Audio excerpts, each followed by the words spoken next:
Imagine discovering your billionaire husband's affair while you're 8 months pregnant. Most women would cry, scream, maybe hire a lawyer. Sarah Mitchell did something far more devastating. While her tech mogul husband was living it up in a $15,000 per night Maldivian villa with his Instagram model mistress, Sarah was quietly building the most sophisticated revenge plan in corporate history. By the time David Mitchell received those divorce papers via chartered seaplane, it was already too late. His $2.8 billion empire was about to crumble, and the quiet wife he'd underestimated was about to become his worst nightmare. Hit that like button if you're ready for the ultimate betrayal story. Drop a comment with your prediction of how this ends. And don't forget to subscribe, because this revenge masterpiece will leave you speechless. The turquoise waters of the Maldives stretched endlessly beneath the overwater bungalow, but David Mitchell wasn't admiring the view. He was admiring Jessica Reed as she posed against the infinity pool, her phone capturing what would become another viral Instagram post. At 40, David had the kind of wealth that made paradise feel like a casual Tuesday. His tech company, Cloud Tech Solutions, had just closed a $2.8 billion acquisition deal, and he was celebrating the only way he knew how. With someone who wasn't his wife, Jessica, 26 and Instagram famous, adjusted her designer bikini and smiled at the camera. She was everything Sarah wasn't. Young where Sarah was mature, carefree where Sarah was responsible, and most importantly, not 8 months pregnant with his child back in their sterile Manhattan penthouse. "Should I tag the resort?" Jessica asked, her voice carrying that breathless quality that had initially attracted him. "No tags, darling," David replied, mixing himself another drink at the villa's private bar. "We discussed this. Discretion." What Jessica didn't know was that David's definition of discretion had become increasingly flexible over the past 6 months. He'd told his pregnant wife Sarah that he was in Singapore for critical investor meetings. In reality, he was 5,000 miles away, burning through company funds on a woman who cost him $75,000 a month in gifts, travel, and a monthly consulting fee to her shell company. JR Consulting. His phone buzzed. Sarah's name appeared on the screen with a photo from their wedding day. She looked radiant then, full of hope and trust. David declined the call and silenced his phone. He had no interest in hearing about morning sickness, baby preparations, or any of the domestic concerns that had begun to feel like chains around his ankles. The villa manager appeared at the door, looking unusually nervous. "Mr. Mitchell, sir, there's been a delivery for you. Very urgent," they said. "Arrived by chartered seaplane."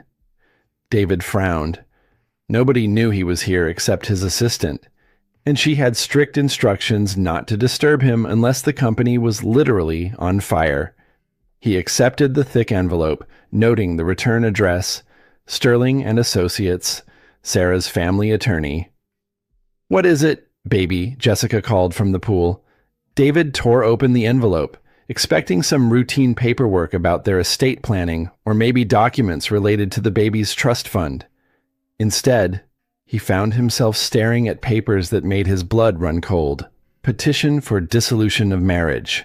Sarah Michelle Mitchell, petitioner, versus David James Mitchell, respondent. The words seemed to blur and sharpen alternately as his brain struggled to process what he was seeing. Divorce papers. His quiet, supportive pregnant wife was divorcing him. But that wasn't the worst part. Attached to the divorce petition was an emergency restraining order freezing all of his personal and business assets pending a forensic accounting investigation. His hands shook as he flipped through page after page of allegations. Breach of fiduciary duty, misappropriation of marital assets, adultery, corporate malfeasance. And there, in stark black and white, were photographs. Him and Jessica in Cabo 3 months ago. kissing on a yacht in the French Riviera, walking hand in hand through the lobby of the Four Seasons in London. The final photograph was the most damning. It showed him and Jessica on this very deck, taken sometime yesterday. The angle suggested it had been shot from a boat offshore with a telephoto lens. Sarah hadn't just discovered his affair, she'd been watching him. David's phone began buzzing incessantly. His business partner Marcus, his attorney, his bank, his assistant. The news was spreading faster than wildfire, but when Sarah's name appeared on his screen again, he answered immediately. "Sarah, what the hell is this?" "Hello, David." Her voice was calm, eerily composed. "I trust you received the papers. This is insane. You can't just freeze everything. The company, our accounts, everything we've built together." "Actually, I can, and I have. You see, David, while you've been playing house in the Maldives, I've been doing some accounting of my own. $75,000 a month to JR Consulting.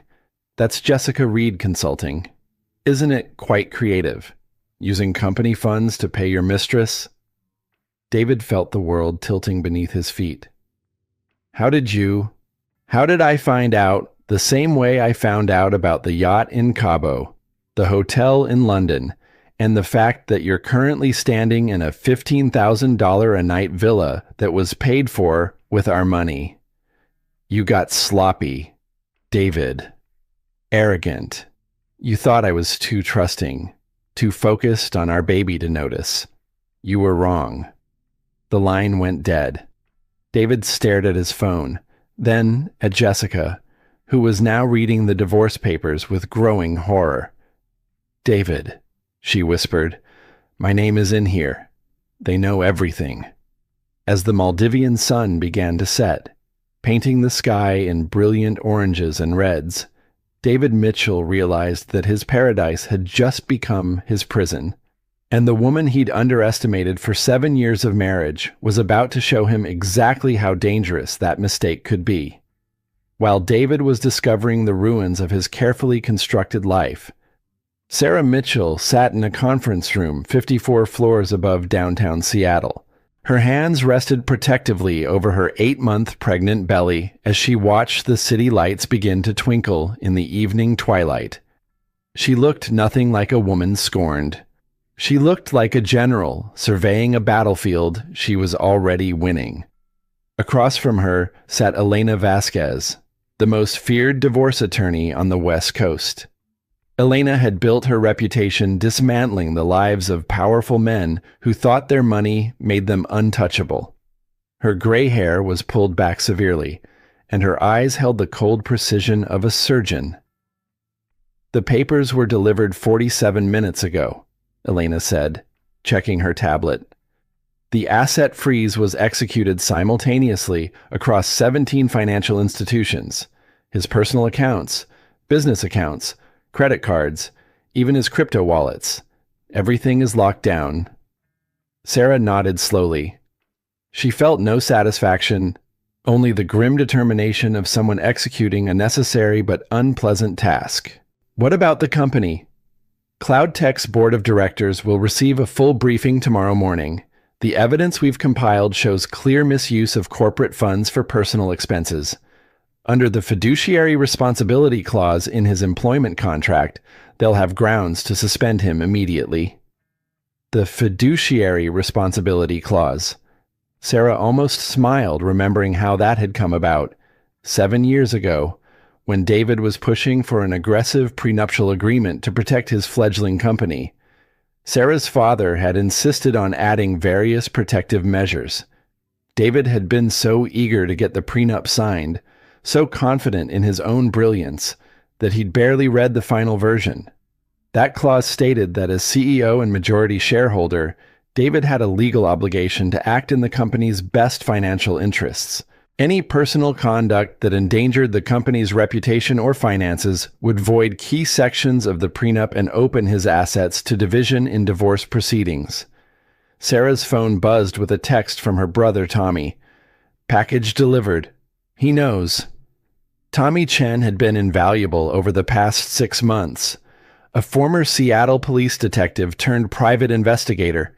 He'd been the one to uncover the full scope of David's betrayal. It hadn't been hard. David's arrogance had made him careless. The investigation had started when Sarah noticed the recurring payments to JR Consulting while reviewing their quarterly financial statements.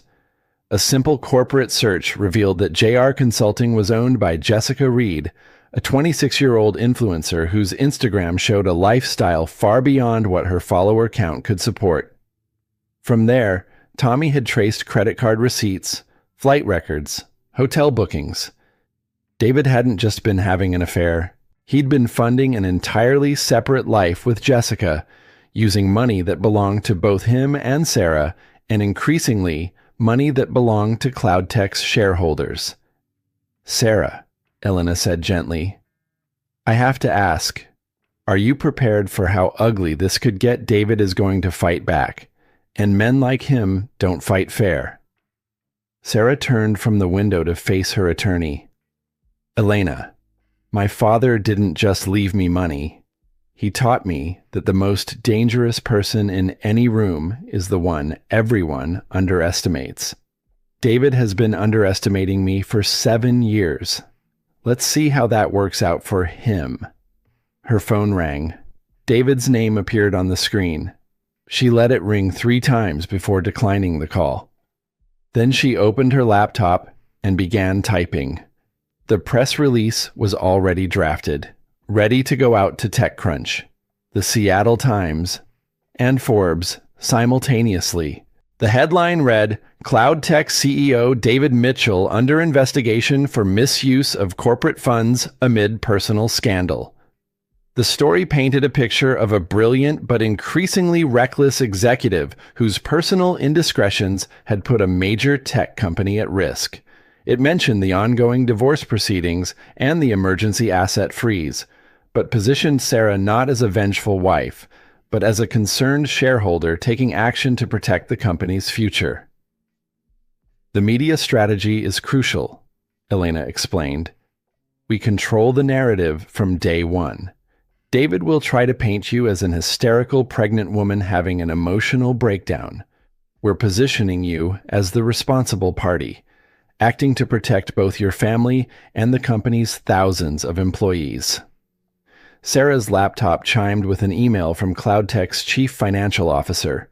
The subject line read, "Board meeting moved to emergency session tomorrow 8 a.m. Perfect. By morning, David would be facing not just a divorce, but the complete collapse of his professional life. The board members were all experienced executives. They would see the evidence Elena had compiled and reach the obvious conclusion. A CEO who stole company money to fund his extramarital affairs was a liability they couldn't afford. As Sarah prepared to leave the law office, Elena handed her a small device that looked like an ordinary smartphone charger. "What's this, insurance?" Elena replied. Tommy had it installed in David's home office last month. Every phone call, every video conference, every conversation he's had in that room for the past 30 days is recorded on here. If he tries to destroy evidence or coordinate his defense, we'll know about it. Sarah slipped the device into her purse. She felt a flutter of movement from the baby and placed her hand on her stomach. In 6 weeks, she would give birth to David's child.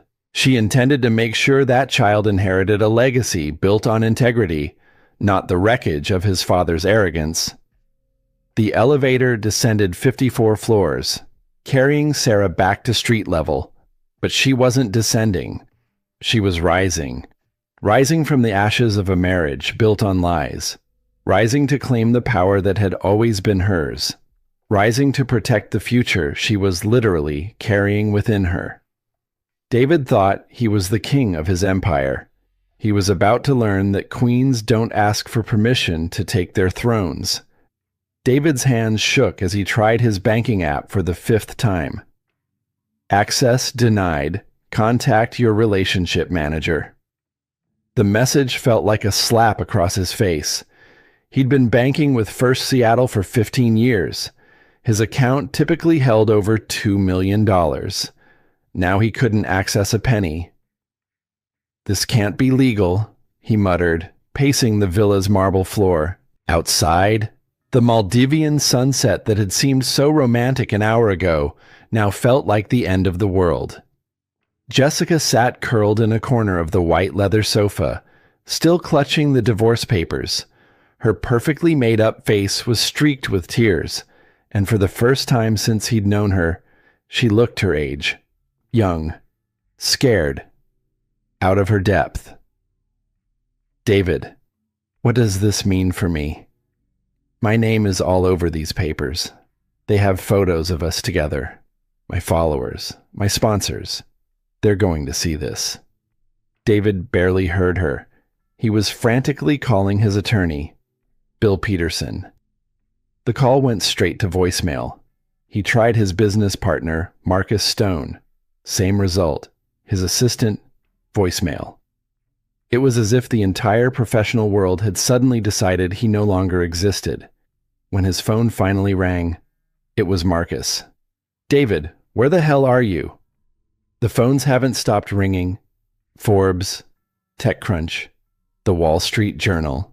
There's a press release from Sarah's attorney saying you're under investigation for embezzlement. "I'm not embezzling anything. I'm the CEO. I built this company from nothing." "Using company funds to pay your girlfriend doesn't look good. David, the board is meeting tomorrow morning. Emergency session. They want answers." David felt ice water in his veins. "Who called the meeting?" "Arthur Westbrook. He's got the other major shareholders on board." "David, they have documentation, bank records, expense reports, travel receipts.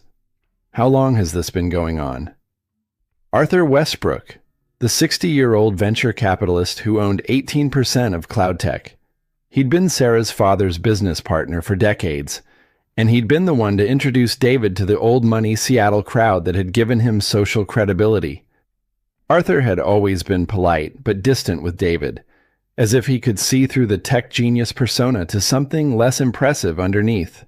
"Marcus, you have to stop this meeting. Buy me time to get back and explain everything." "Explain what, exactly?" "That you've been lying to your pregnant wife while spending company money on Instagram models." "David, I've been covering for you for months, but this is beyond anything I can fix." The line went dead. David stared at his phone, feeling the familiar surge of rage that had always served him well in business negotiations. But rage required targets, and all his targets were 5,000 miles away. Jessica's phone started buzzing. She glanced at it and let out a small scream. "What now?" David snapped. "Page 6. They have the story. And TMZ. And..." She kept scrolling, her face getting paler with each website. "David, they're calling me a home wrecker, a gold digger. They have pictures of the Cartier bracelet you bought me, the lease on my LA apartment. They know everything." She showed him her Instagram notifications. Hundreds of comments, all vicious. Her follower count was dropping in real time. Brand partnerships that had taken her years to build were evaporating by the minute. David's business phone rang. The caller ID showed CloudTech's main number. His assistant, probably calling with more bad news. He answered anyway. David Mitchell's office. "Mr. Mitchell." It was Rebecca, his assistant, but her voice sounded strange. Formal. "This is to inform you that by order of the board of directors, your corporate credit cards have been suspended pending the outcome of the emergency investigation. Security will collect your access badges and company devices when you return to Seattle." "Rebecca, it's me, David. What are you talking about?" "Sir, I've been instructed to refer all communications to the company's legal department. Have a good evening." The line went dead. David stared at the phone in disbelief. Rebecca had worked for him for 3 years, She'd arranged his travel, managed his calendar, even helped coordinate his meetings with Jessica. Now she was talking to him like he was a stranger. His phone buzzed with a text from an unknown number. The villa's bill is $14,000 for tonight. Your card was declined. Payment required by checkout tomorrow morning. Jessica looked up from her phone, fresh tears streaming down her face. David, I can't afford to pay for this. My credit cards are maxed out, and with all my sponsorships canceling. David felt a wave of panic unlike anything he'd experienced since the early days of cloud tech, when bankruptcy had seemed imminent every month. But this was worse. Then, he'd been fighting for something. Now, he was watching everything he'd built crumble in real time. He tried calling Sarah again. This time, she answered on the first ring. Hello, David. Sarah, please. We can work this out. Whatever you think you know. I know you transferred $75,000 a month to Jessica Reed's consulting company. I know you used the corporate jet for personal trips with her 8 times in the past 6 months. I know you charged a $40,000 weekend in Dubai to the company's entertainment budget when you were supposedly at a tech conference in Austin. Each fact hit him like a physical blow. The meticulous detail of her knowledge was terrifying. I know about the Cartier bracelet, the lease on her apartment, the Porsche you're buying her for her birthday next month. I know about the secret investment account in the Cayman Islands where you've been moving money you plan to hide in our divorce. Shall I continue? David's mouth went dry. The Cayman account was his nuclear option. Money he'd hidden away in case cloud tech ever failed. Sarah wasn't supposed to know about it. Nobody was supposed to know about it. How? You really want to know your home office isn't as private as you think. Every call you've made, every video conference, every conversation with Marcus about hiding assets and planning to leave me after the baby was born. I have recordings. David, hours of them. The villa felt like it was spinning. David gripped the marble countertop to steady himself.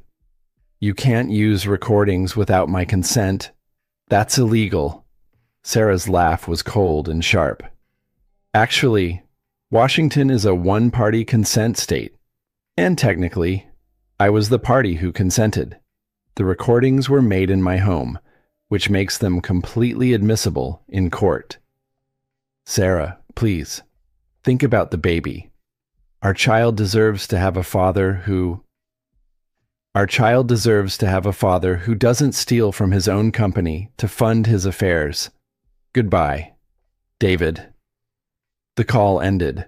David looked around the villa that had seemed like paradise an hour ago. Now it felt like a very expensive prison cell.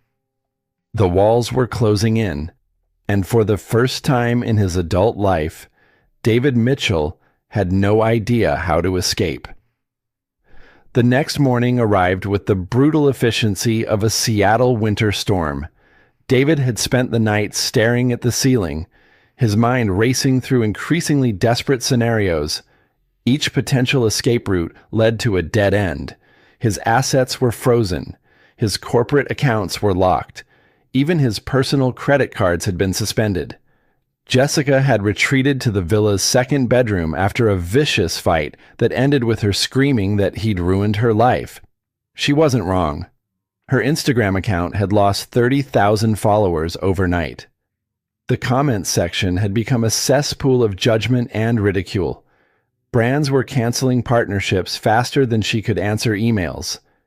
David's phone showed 47 missed calls and 218 unread emails. Most were from journalists wanting his side of the story. A few were from business associates offering lukewarm support that felt more like obituary condolences. At exactly 8 a.m. Seattle time, David called into the Cloud Tech board meeting. He couldn't be there in person, but the company bylaws allowed remote participation in emergency sessions. He expected hostility, but he thought he could still salvage something.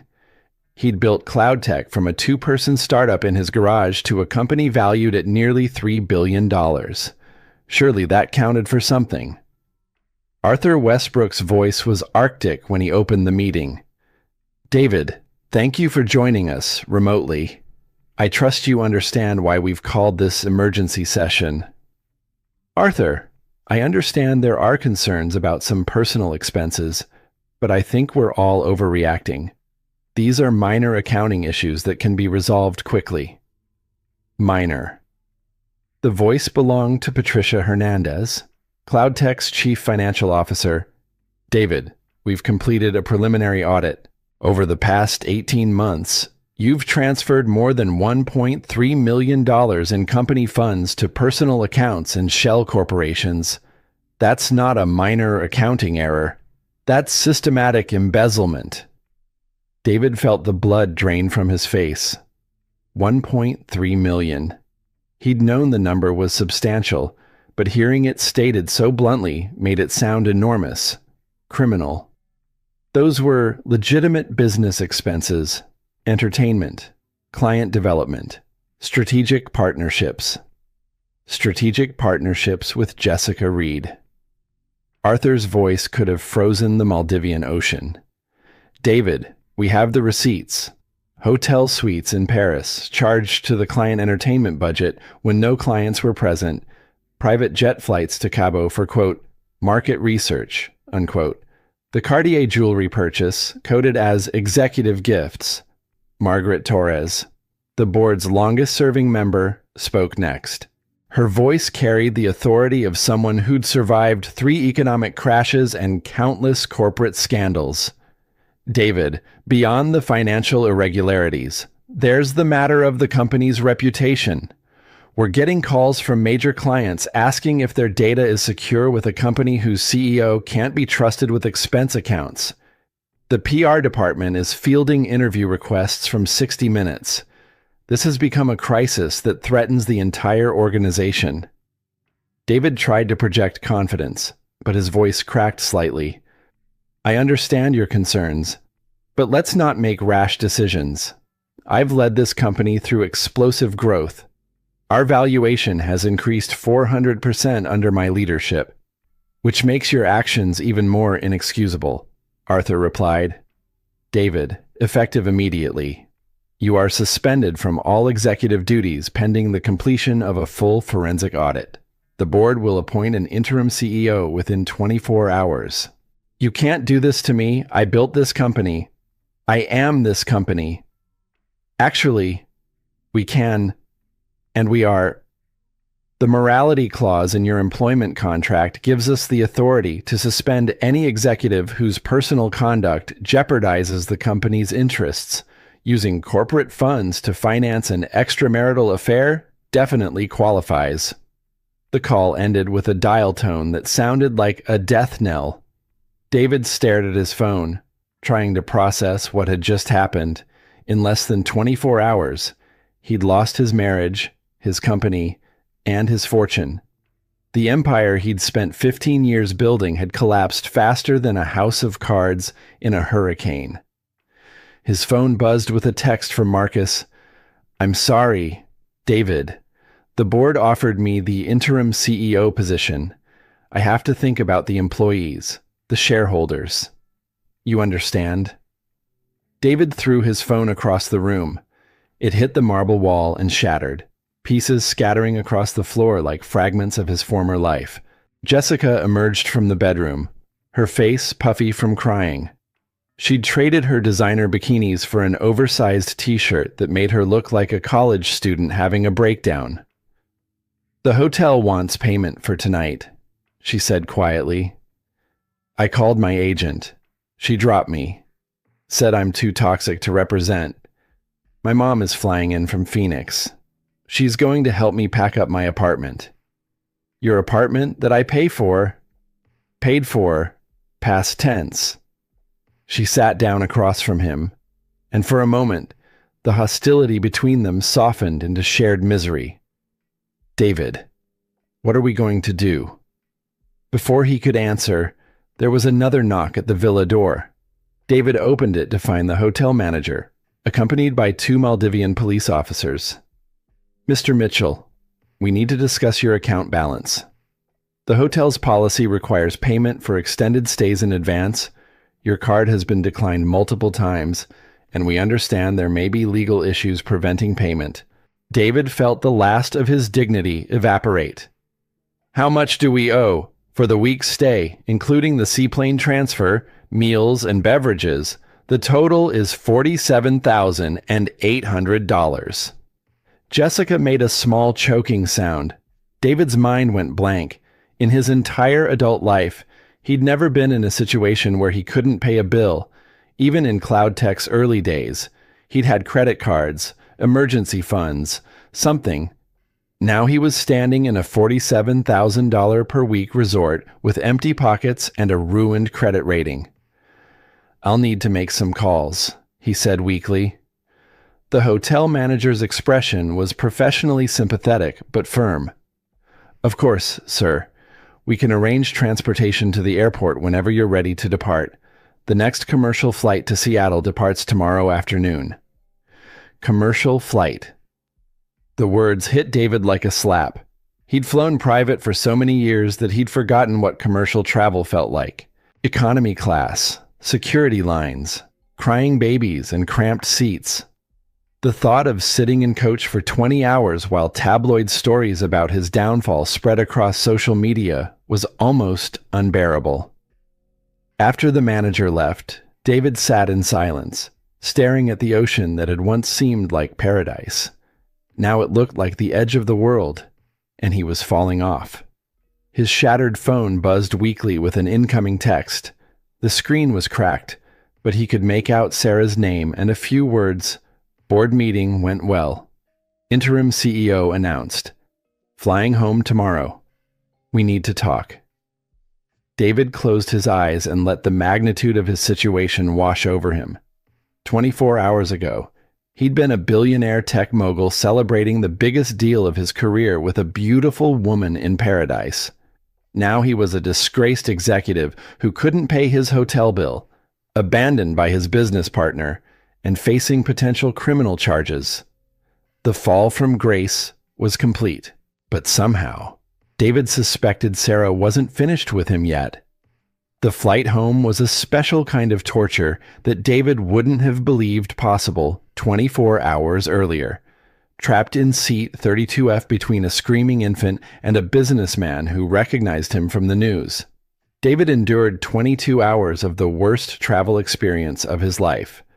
The businessman, initially excited to meet a tech celebrity, quickly turned cold when he Googled David's name and read the headlines.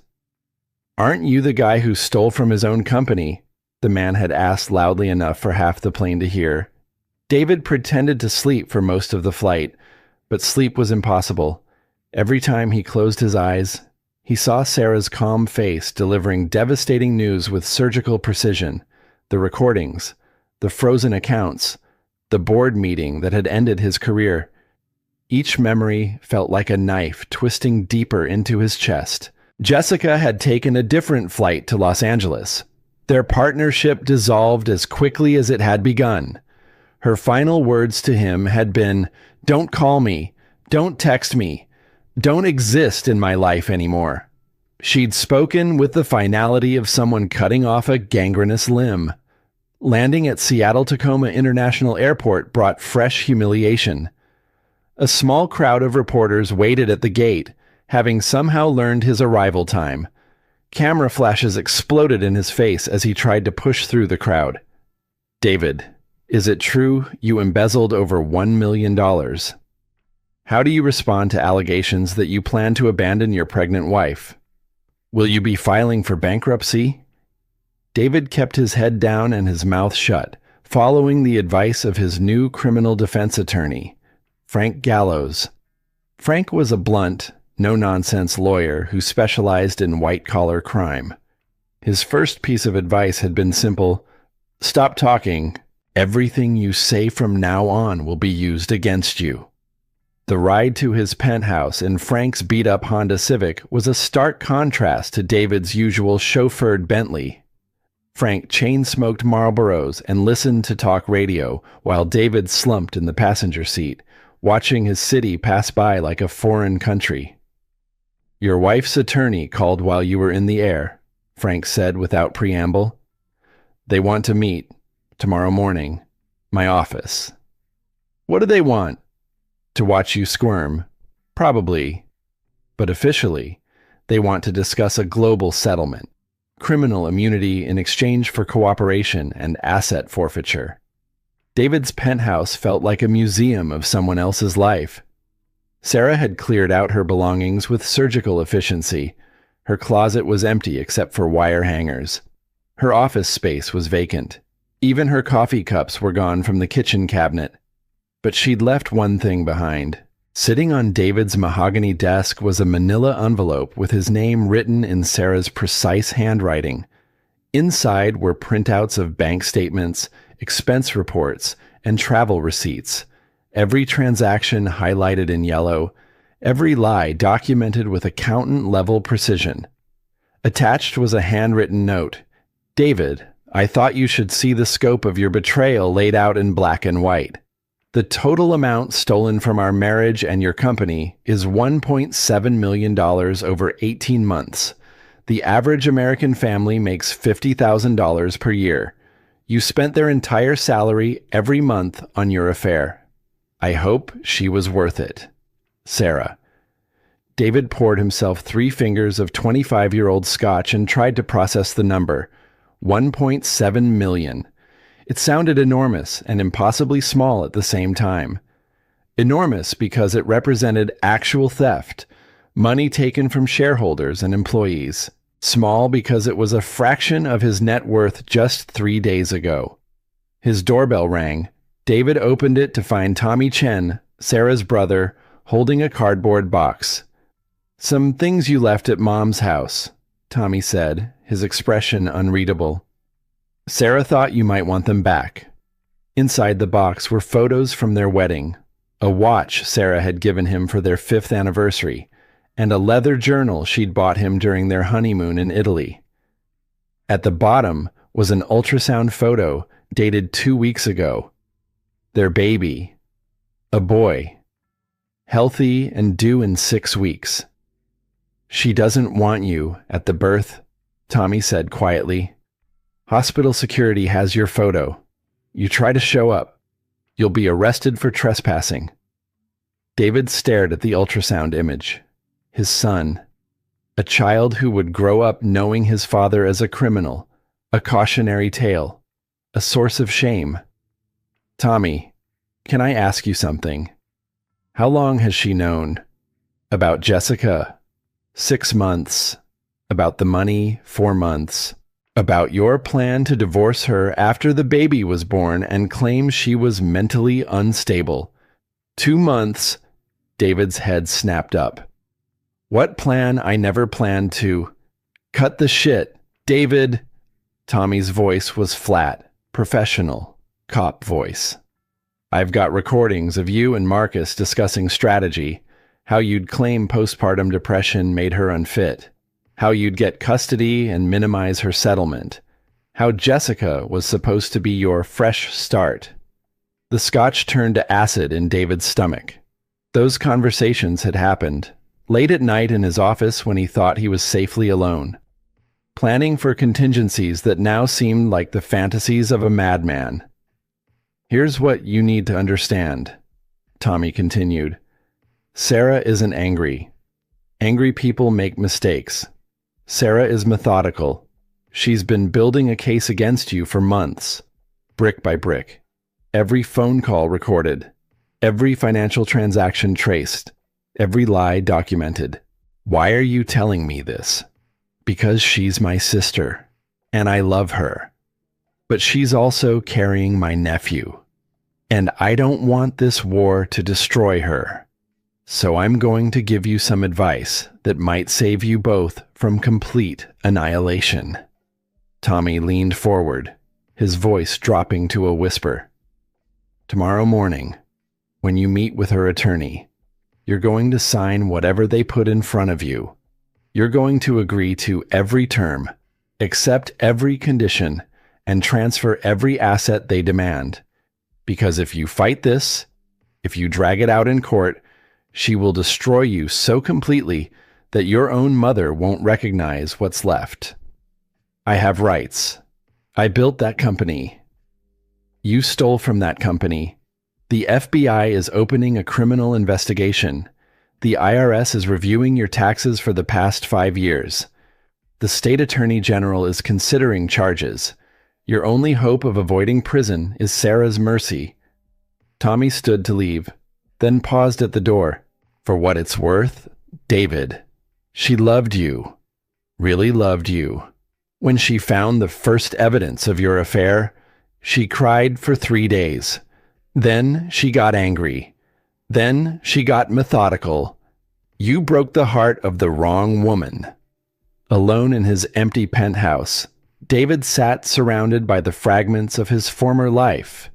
Outside, Seattle sparkled in the evening light, a city full of ambitious people chasing the kind of success he'd once possessed.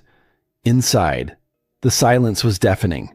His phone, cracked but still functional, buzzed with a text from Sarah. Tomorrow, 9 a.m. Frank has the address. Come prepared to sign papers. This ends tomorrow, one way or another. David finished his scotch and poured another. Tomorrow, he would sign away everything he'd spent 15 years building.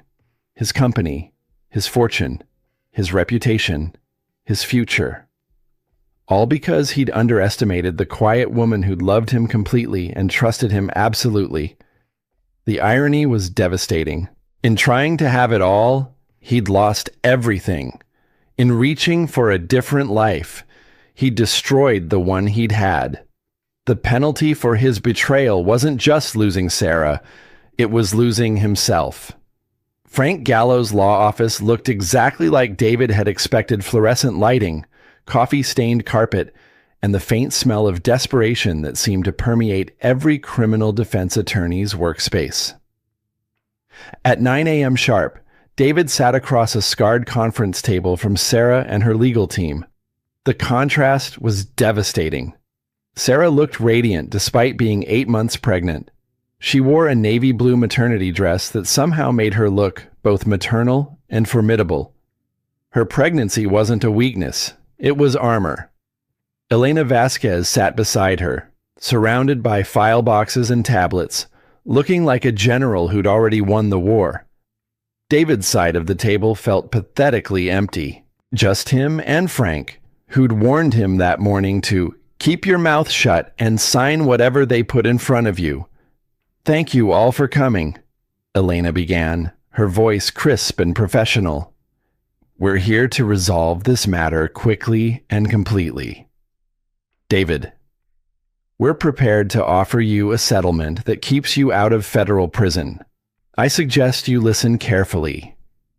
She slid a thick document across the table. The title read, Global Settlement Agreement and Criminal Immunity Arrangement. The terms are non-negotiable, Elena continued. First, you will resign from all positions at CloudTech and surrender your stock options. Second, you will transfer all assets acquired during the marriage to Sarah, including the penthouse, the vacation homes, the art collection, and all investment accounts. David scanned the document, his heart sinking with each paragraph. This is everything. You're taking everything. We're taking what was always ours. Sarah spoke for the first time, her voice calm and steady. The company was built with my family's initial investment. The penthouse was purchased with our money. The art collection was funded by our joint assets. I'm not taking anything. David, I'm keeping what belongs to me and our son. Third, Elena continued, you will cooperate fully with the federal investigation into CloudTech's finances. You will testify honestly about your use of corporate funds and provide access to all accounts, including the Cayman Islands holdings you thought were secret. David's face went pale. The Cayman account had been his final escape hatch. $2 million he'd hidden away for exactly this kind of disaster. How did they know about it? Fourth, you will make no public statements about Sarah, the divorce, or the reasons for your resignation. Any violation of this non-disclosure agreement will void your criminal immunity and trigger automatic criminal prosecution. Frank leaned over and whispered urgently in David's ear, "Take the deal. The federal prosecutor has enough evidence to put you away for 10 years. Wire fraud, embezzlement, securities violations. This is your only chance to stay out of prison." "What do I get out of this?" David asked weakly. "Freedom," Elena replied. "You get to walk away without criminal charges. You get to start over somewhere else with whatever money you can earn legitimately. Most importantly, you get to maintain some relationship with your son, assuming you can prove you're worthy of it." Sarah placed a photo on the table. It was a recent ultrasound image showing their baby's face in remarkable detail. "His name is going to be Thomas, after my father. He'll carry the Mitchell name, but he'll be raised to understand that character matters more than money." David stared at the image of his son and felt something break inside his chest. This child would grow up knowing that his father was a criminal, a cautionary tale, a source of shame. The legacy David had imagined building for his family had become a nightmare. "There's one more thing," Sarah said quietly. She reached into her purse and pulled out a small digital recorder. "I want you to hear something." She pressed play. David's own voice filled the room, recorded crystal clear from his home office. "The prenup is bulletproof. Marcus, Sarah gets the penthouse and a modest allowance, but she'll never touch Cloud Tech. And once Jessica and I are married, I'll have a fresh start with someone who actually understands my ambitions." David felt sick. He remembered that conversation, recorded just 6 weeks ago when he'd thought he was safely alone in his office. "Here's another good one," Sarah said, fast-forwarding to a different section. "Sarah's so focused on the baby that she doesn't pay attention to anything else. I could be stealing millions and she wouldn't notice. Actually, I have been, and she hasn't noticed." His recorded laugh was cruel and dismissive. Sarah stopped the recording and looked directly at David. "I heard every word, David. Every plan you made to destroy me. Every cruel joke at my expense. Every lie you told about loving me while planning to abandon me." The room fell silent except for the hum of fluorescent lights. David felt exposed, stripped bare of every defense and excuse he'd constructed over the past months. "I have 47 hours of recordings like this," Sarah continued. "Enough to destroy any public sympathy you might hope to generate, enough to prove premeditation in your theft, enough to show that this wasn't a momentary lapse in judgment, but a deliberate campaign to defraud your wife and your company." Elena slid a pen across the table. "Sign the agreement. David, accept responsibility for your actions and move forward with whatever dignity you have left." David picked up the pen, his hand trembling slightly. With each signature, he was signing away 15 years of work, hundreds of millions of dollars, and any chance of maintaining his former life. But the alternative was federal prison, and he'd seen enough true crime documentaries to know how white-collar criminals fared behind bars. When he finished signing, Sarah stood up slowly, her hand resting on her pregnant belly. "David, I want you to understand something. This isn't revenge. This is consequences. For 18 months, you stole from our marriage, our company, and our future. You planned to abandon me when I was most vulnerable. You betrayed every promise you ever made to me." She paused, her voice softening slightly. "But despite everything you've done, I don't hate you. I pity you. You had everything a person could want: a successful company, a loving wife, a child on the way, Financial security beyond most people's dreams. And you threw it all away for what, a 26-year-old who recorded your conversations and sold you out the moment things got difficult. David couldn't meet her eyes. The truth of her words was devastating because it was so complete. I hope you learn something from this. David, I hope you become the kind of man our son can eventually be proud to call his father. But that's going to take years of work. And it starts with you accepting responsibility for the choices that brought you here. Sarah gathered her papers and headed for the door, then stopped and turned back. Oh, and David Cloudtech's board voted unanimously this morning. I'm the new permanent CEO. The company you built from nothing is going to thrive without you. I thought you should know. The door closed behind her with a soft click that sounded like the end of an era. David sat in the empty conference room, surrounded by the legal documents that had just dismantled his life, and finally understood the magnitude of his miscalculation. He hadn't just underestimated Sarah, he'd never known her at all.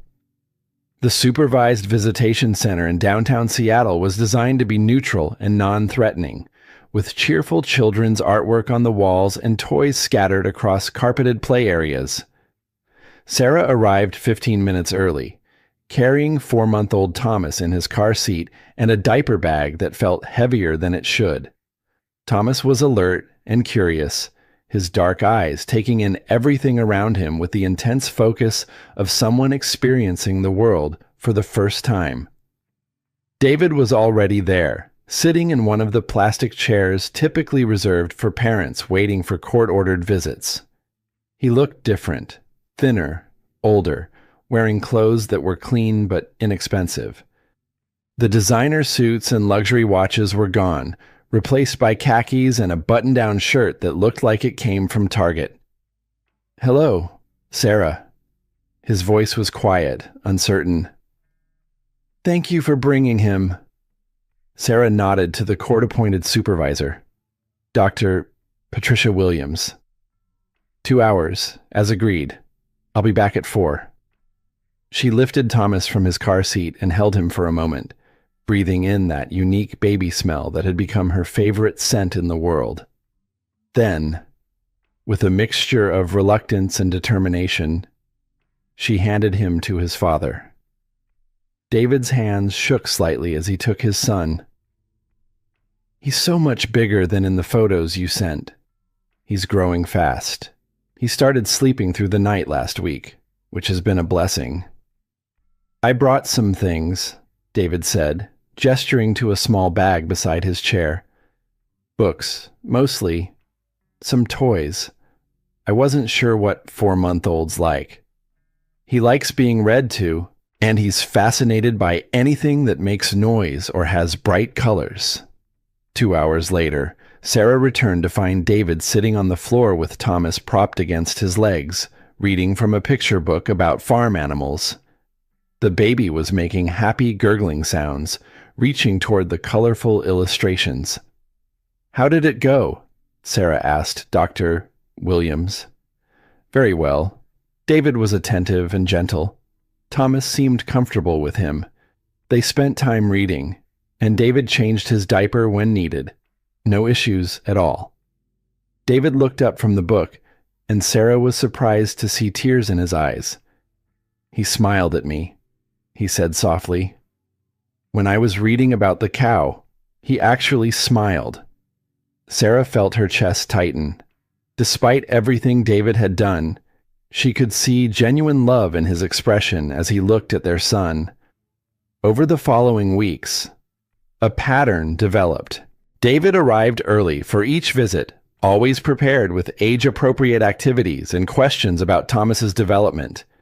He learned about feeding schedules and sleep patterns. He practiced diaper changes under Dr. Williams' supervision until he could do them smoothly. Most importantly, he never asked Sarah about herself, her dating life, or whether she'd consider reconciliation. He seemed to understand that his focus needed to be entirely on building a relationship with his son, not trying to rebuild the marriage he destroyed. He's consistent, Dr. Williams reported after the 6th visit. Punctual, prepared, and genuinely engaged with Thomas.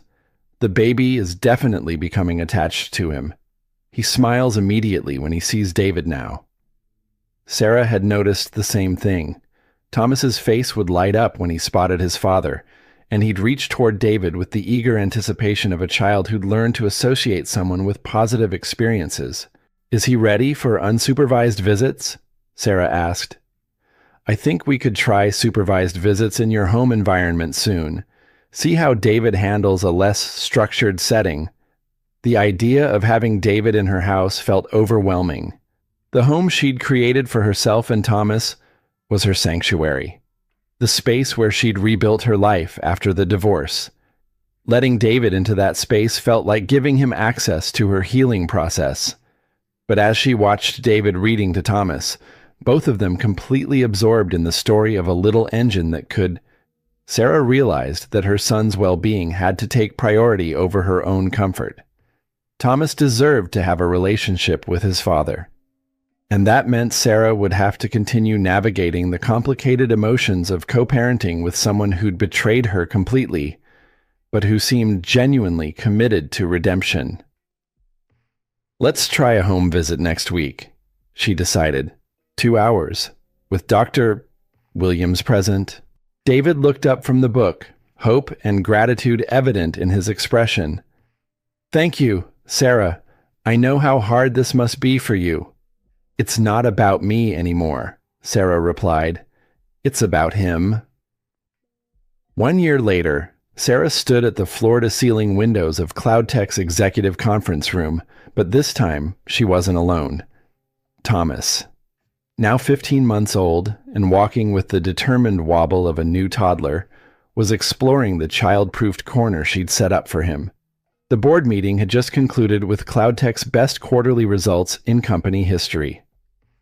"Revenue up 42% year over year," Marcus announced, grinning broadly.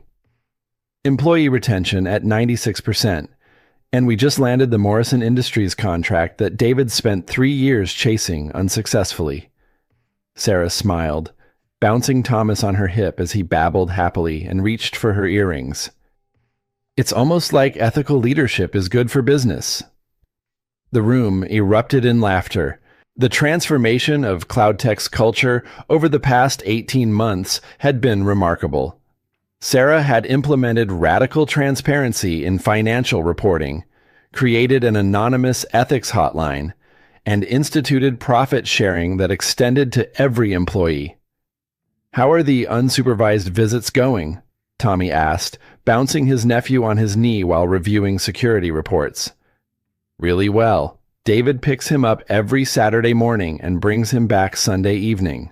Thomas adores him, and David has become a real father, present, patient, thoughtful. It's like losing everything forced him to figure out who he actually wanted to be." It had taken 6 more months of supervised visits before Sarah felt comfortable allowing David to take Thomas overnight. But the man who showed up every weekend was consistently different from the one she'd divorced. He lived in a modest apartment in Portland, worked as a software consultant for small businesses, and had completed over a year of intensive therapy. Most importantly, he never asked Sarah for anything beyond time with their son. No requests for money, no attempts at reconciliation, no suggestions that they could be a family again. He seemed to understand that his role in her life was limited to co-parenting, and he respected those boundaries completely. Her phone buzzed with a text from David. "Thomas walked from the couch to the coffee table yesterday. 3 whole steps. I got it on video." As the meeting dispersed, Sarah gathered Thomas's toys and prepared for her afternoon interview with Harvard Business Review. She'd learned to schedule important meetings during his nap time when possible. "Sarah." Marcus lingered behind, his expression serious. "There's a venture capital firm in San Francisco that's offered me a partner position. It's an incredible opportunity, but it would mean leaving CloudTech." Sarah felt a pang of loss, but tried to keep her expression neutral. What does your gut tell you? That I should take it. I've learned everything I can here, and I think it's time for a new challenge. Marcus, you don't owe Cloud Tech your entire career. We'll miss you terribly, but if this is the right move for your future, you should take it. That evening, as Sarah got Thomas ready for bed, her phone rang. David's name appeared on the screen. "Hi," she answered. "Is everything okay?" "Everything's fine. I wanted to let you know that I got some news today. The nonprofit I've been volunteering with offered me a full-time position as their director of technology programs. It helps formerly incarcerated people start tech careers." Sarah felt a smile spread across her face. "David, that's wonderful. It sounds perfect for you." "I think it is. I wanted to make sure it wouldn't interfere with my time with Thomas. Though, of course not. I think it's important for him to see his father doing meaningful work. You should take it." "Thank you, Sarah, for everything. I know I've said it before, but I need you to know how grateful I am for the chance to be in Thomas's life." After the call ended, Sarah held Thomas close and reflected on the strange journey that had brought them to this point. 2 years ago, she'd been a betrayed wife facing the collapse of everything she thought she knew about her life. Today, she was the CEO of a thriving company, the mother of a happy toddler, and an example of how someone could transform catastrophe into opportunity. Standing at her living room window, Sarah looked out at the quiet street where she'd built her new life.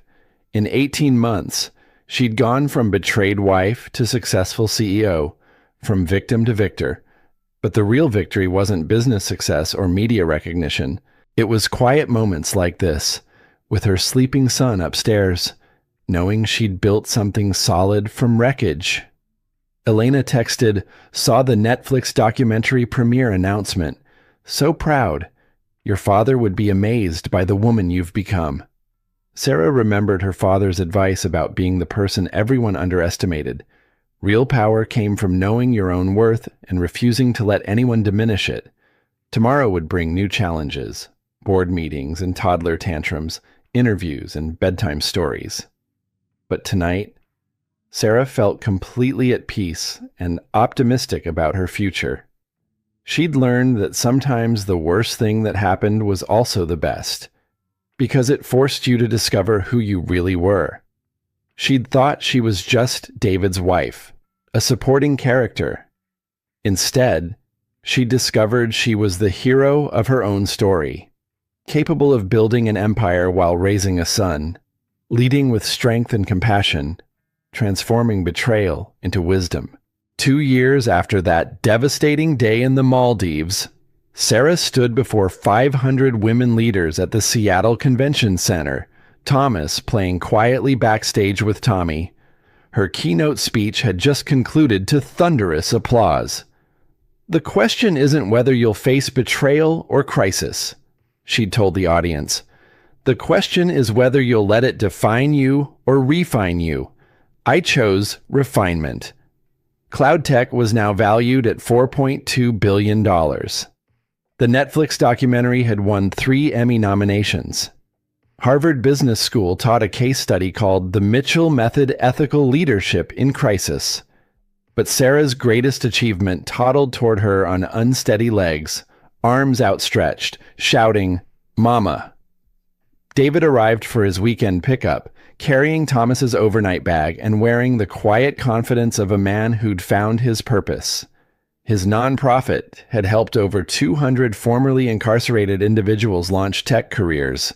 "Ready for our camping trip, buddy?" David asked, lifting Thomas. "He's excited." Sarah smiled. "First time in a tent. I'll send photos." And Sarah, "Thank you for believing I could become someone worthy of his love." Watching them leave together, Sarah felt the profound satisfaction of a job well done, not the corporate success or media recognition, but the harder work of forgiveness, co-parenting, and building something beautiful from broken pieces. That evening, Sarah sat in her garden while Thomas napped, working on her memoir's final chapter. The book would be titled "Underestimated: How Betrayal Taught Me My Own Power." She wrote, "David's betrayal didn't destroy me. It revealed me. Every lie he told, every dollar he stole, every moment he underestimated my intelligence was actually a gift. It forced me to stop playing supporting character in someone else's story and become the hero of my own." The tech billionaire's Maldives betrayal had indeed been the end of Sarah's old life, but it had also been the beginning of her real life, one built on truth, integrity, and the unshakable knowledge that she was far more powerful than anyone, including herself, had ever imagined. As the Seattle sunset painted the sky in brilliant oranges and reds, Sarah closed her laptop and smiled. Tomorrow would bring new challenges and opportunities. But tonight, she was exactly where she belonged, home, at peace, and finally, completely herself. The woman who'd been served divorce papers in a Maldivian paradise 2 years ago couldn't have imagined this life. But the woman she'd become had built it deliberately, brick by brick, decision by decision, choosing hope over bitterness and growth over revenge. In the end, David's betrayal hadn't destroyed her. It had set her free to become who she was always meant to be.